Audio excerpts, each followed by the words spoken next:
আমরা সারা দেশের সাথে আমরা আমাদের আগরতলা ইন্দ্রনগর গাউসিয়া জামে মসজিদ প্রাঙ্গণে পতাকা উত্তোলন আমরা এখন জাতীয় পতাকা উত্তোলন করব।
আজকে ৭৮তম স্বাধীনতা দিবস উদযাপন উপলক্ষে আমাদের ইন্দ্রনগর গাউসিয়া জামে মসজিদ প্রাঙ্গণে আজকে ইন্দ্রনগর গাউসিয়া জামে মসজিদ কমিটি এবং ত্রিপুরা গাউসিয়া সমিতি এবং আল্লামা অধ্যক্ষ সৈয়দ সুফি সংসদের যৌথ উদ্যোগে সমগ্র দেশের সঙ্গে আজকে আমরা আমাদের এই মসজিদ প্রাঙ্গণে যথাযোগ্য মর্যাদায় আমরা স্বাধীনতা দিবস উদযাপন করতে যাচ্ছি।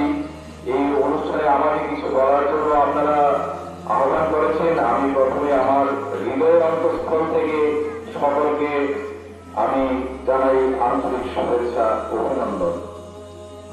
আমরা সকলেই অবগত আছি, ভারত 1947 সালে 15ই আগস্ট স্বাধীন হয়েছিল।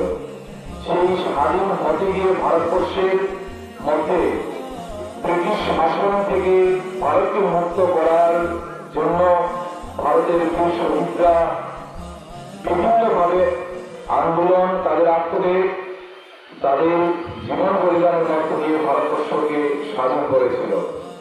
সেখানে একটা জিনিস আমরা পরিলক্ষিত করতে পেরেছি, যে বিষয়টা ইতিহাসে সবসময় আমরা পাই, ভারতবর্ষ এমন একটা দেশ যার মধ্যে বৈচিত্র্যের মধ্যে ঐক্য অবস্থান করে, সেখানে জাতি, ধর্ম, বর্ণ নির্বিশেষে সকল জাতীয় অনুষ্ঠান সেখানে পালিত হয়। এবং এই ভারতবর্ষ যখন ইংরেজদের অধীনে ছিল, ইংরেজদের সেই কালো দিন থেকে ছিনিয়ে এনেছিল ভারতবর্ষের ঐক্যতা। ভারতবর্ষের ঐক্যতার জন্য ভারতবর্ষ তার স্বাধীনতা পেয়েছিল। বরাবরই ভারতবর্ষ যে স্বাধীনতা পেয়েছে তার যে স্বাদ, স্বাধীনতার স্বাদ আমরা আজকে উপভোগ করতে পারছি।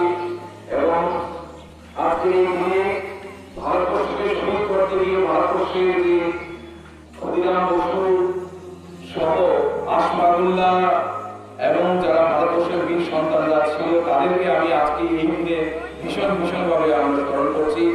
ভারতবর্ষে সকলে মিলে সেখানে আমাদের ভারতবর্ষের যারা আলেম উলেমারা ছিলেন, এই ভারতবর্ষকে স্বাধীন করতে গিয়ে তাদের একটা বিশাল অবদান ছিল। আমরা ভুলতে পারি না খান আব্দুল গফুর খানকে, আমরা জাকির হোসেনকে ভুলতে পারি না, মৌলানা আবুল কালাম আজাদকে আমরা ভুলতে পারি না, আমরা আমাদের যে দেশের নেতাজি, সেই নেতাজিকে আমরা ভুলতে পারি না, আমরা সেই গান্ধীজিকে ভুলতে পারি না। আমাদের জাতির যে পিতা, জাতির জনক মহাত্মা গান্ধী একটা আহ্বানে সমগ্র ভারতবর্ষে একসাথে হয়ে যেত, সেখানে ধর্মের কোনো ভেদাভেদ থাকতো না, সেখানে সকলে মিলে আমরা একসাথে ভারতবর্ষকে স্বাধীন করতে পেরেছিল। আমাদের ঐক্যতা, সেই ঐক্যতা আজও বজায় আছে এবং ভবিষ্যতেও বজায় থাকবে। ভারতবর্ষের ঐতিহ্য বৈচিত্র্যের মধ্যে ঐক্য, সেখানে আমরা জাতি, ধর্ম, বর্ণ নির্বিশেষে একত্রিত হয়ে প্রত্যেকটা কাজে আমরা ঝাঁপিয়ে পড়বো। ভারতবর্ষকে কেউ যদি একবার রক্ত চক্ষু দেখায়, আমরা সেখানে রুখে দাঁড়াবো। সেটাই আমাদের সকলের আজকের দিনের প্রতিজ্ঞা হবে। আজকের অনুষ্ঠানে আমি দীর্ঘায়িত করবো না, আমার আলোচনা এখানে সমাপ্ত করছি। সবাইকে আমি আবারও নমস্কার এবং জানাই সালাম। সবাইকে ধন্যবাদ।